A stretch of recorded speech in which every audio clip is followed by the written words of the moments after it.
Good evening, visitors, and welcome to the Australian War Memorial's Last Post ceremony. My name is Sharon Bown, and joining us today from the Royal Australian Navy is able seaman Joshua McPherson. We warmly welcome the national and international guests representing the Order of St John and St John Ambulance. We also warmly welcome the former members of the Australian New Guinea Administrative Unit who are attending today as part of the commemorations for the 50th anniversary of Papua New Guinea's independence. We welcome the veterans who have served, those that are still serving, and the families that love and support them. The live stream of this ceremony is made possible by the Returned and Services League of Australia and the RSL and Services Clubs Association. We welcome members who are watching the broadcast of this ceremony across Australia. During this evening's ceremony, wreaths will be laid at the base of the Pool of Reflection by visitors to the memorial and students on behalf of Mount Lilydale Mercy College visiting from Lilydale, Victoria, and Charleville School of Distance Education visiting from Charleville, Queensland. If you are able, would you please stand and join in singing the national anthem.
Those who are able, please be seated.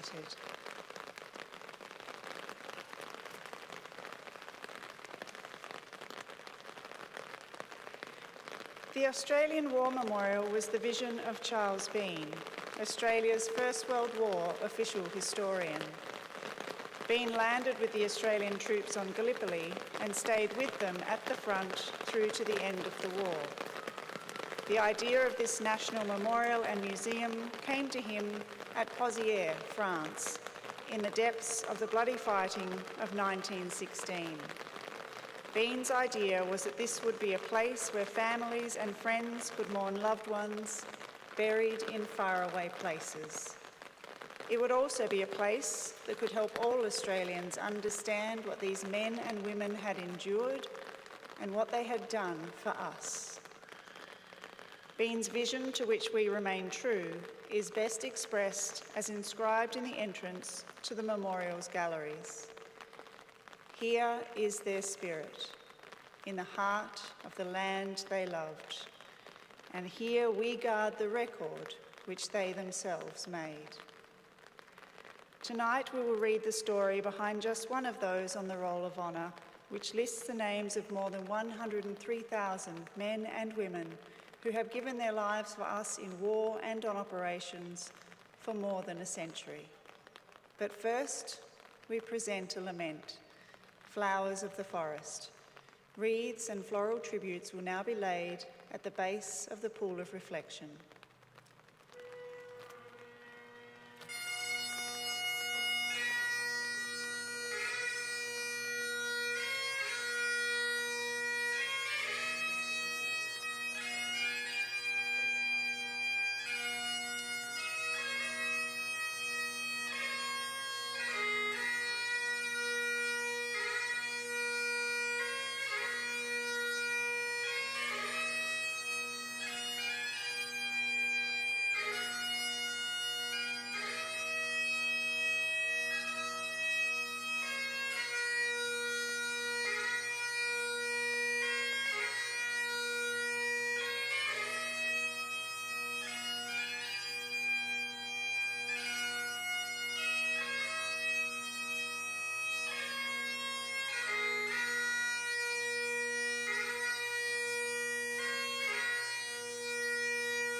Today, we remember and pay tribute to Private Elvas Roy Wilson. Elvas Wilson was born in December 1890 in North Fitzroy, Melbourne. He was the youngest of 5 children born to Joseph and Clara Wilson. One of his older sisters, Edith, unfortunately died in 1903, aged only 17. The family remained in Melbourne throughout Elvas's childhood. He attended the North Carlton State School for his education before finding work as a painter in Fitzroy. Elvas was a prominent cyclist and was an active member of the North District Cycling Club. He was renowned by both his clubmates and his opponents from the nearby Coburg Club as one of the finest. Elvas enlisted in Australian Imperial Force on the 29th of September 1914 in Melbourne.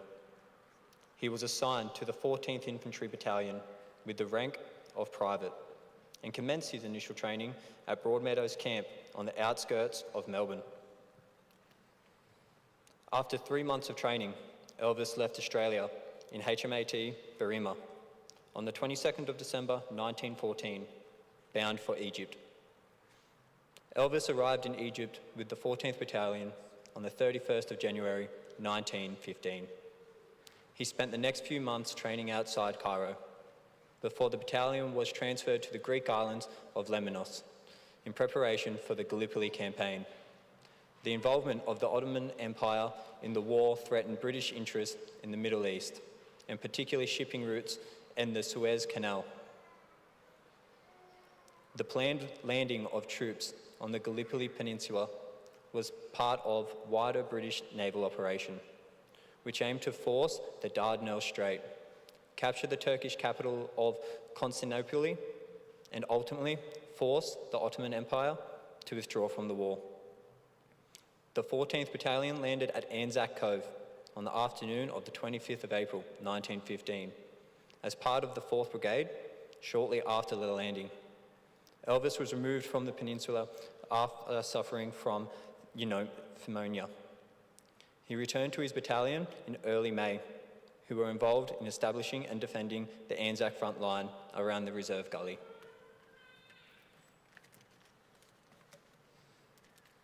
On the 12th of May, Elvas suffered a gunshot wound to his right ankle and was again evacuated from Gallipoli and admitted to hospital in Alexandria. He remained in hospital until the 4th of June, where he spent 4 days at the convalescent camp at Mustafa, before returning to Gallipoli on the 8th of June. The 14th Battalion were still around Reserve Gully, rotating between the front line and Bivouacs. In early August 1915, the battalion took part in the August Offensive, the attempt by the British and Allied armies to push through existing Ottoman lines and renew the attempting to capture the peninsula. As part of the offensive, the 14th Battalion were ordered to capture Hill 971, a key piece of strategic high ground near Chinook Bear. The attack commenced on the 7th of August and lasted 2 days. During this time, the hill was temporarily captured and great cost. But ultimately, the Ottoman reinforcements forced the Australians to withdraw on the 8th of August. Facing heavy Ottoman fire on the front and left during the advance, the 14th Battalion was split up, and keeping track of men proved impossible. The attack was ultimately unsuccessful. When the battalion regrouped on the 9th of August, 128 men were missing, including Private Elvas Wilson. Elvas had been wounded in the foot during the attack and captured by the Ottomans. He was transported to Constantinople, where he spent the next 4.5 months in hospital being treated for his wounds. Once recovered, he was interned at Afyon Kara Hisar, the large prisoner of war camp in Central Anatolia. In early May, Elvas was one of the group of prisoners transferred from Afyon Kara Hisar to Sivas, 700 kilometres to the east. While en route to Sivas, Elvas fell ill with dysentery and was instead taken to hospital in Yozgat. In hospital, he was diagnosed with typhoid Despite the best efforts of the Turkish doctors treating him, Private Elvis Wilson succumbed to his illness and died on the 30th of May 1916. He was 25 years old. Elvis was reportedly buried at Sauerkapu Eski Yozgat Cemetery. However, fellow prisoners of war in Yozgat after his death could not find his grave. The closest they came was locating 3 unidentified graves belonging to British prisoners of war. In 1926, an investigation by Imperial War Graves Commission found, although Elvis was reported to have a gravesite, the failure to locate it meant that he must for the present be regarded as missing. The report of his death in the Brunswick and Coburg letter in October 1916 summed up his loved ones' memorial statements. He gave his all. Elvis is commemorated on the Lone Pine Memorial on Gallipoli alongside the names of 3,267 other Australian soldiers with known grave. His name is also listed on the Roll of Honour on my right. Almost 62,000 Australians who died while serving in the First World War. A paragraph of his headstone is displayed today beside the pool of reflection. This is but one of the many stories of service and sacrifice told here at the Australian War Memorial. We now remember Private Elvis Roy Wilson, who gave his life for us, for our freedoms, and in the hope of a better world.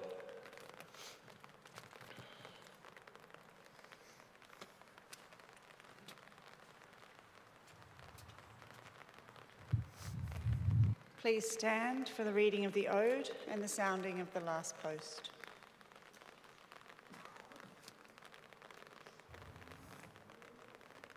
They shall not grow old, as we that are left grow old. Age shall not weary them, nor the years condemn. At the going down of the sun, and in the morning, we will remember them. We will remember them. Lest we...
Lest we forget.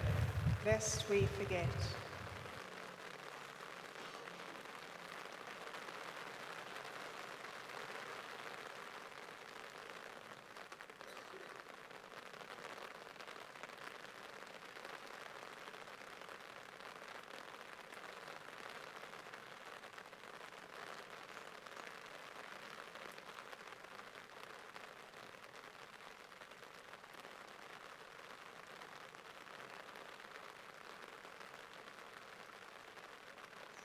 We leave you this evening with the words of the memorial's founder, Charles Bean.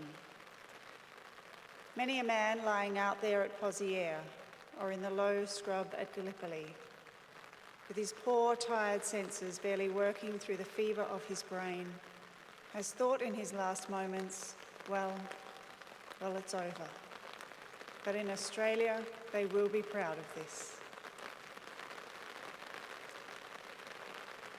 Ladies and gentlemen, girls and boys, that concludes the last post ceremony. On behalf of the Director, staff and volunteers, thank you for visiting the Australian War Memorial today. We wish you all a very pleasant evening.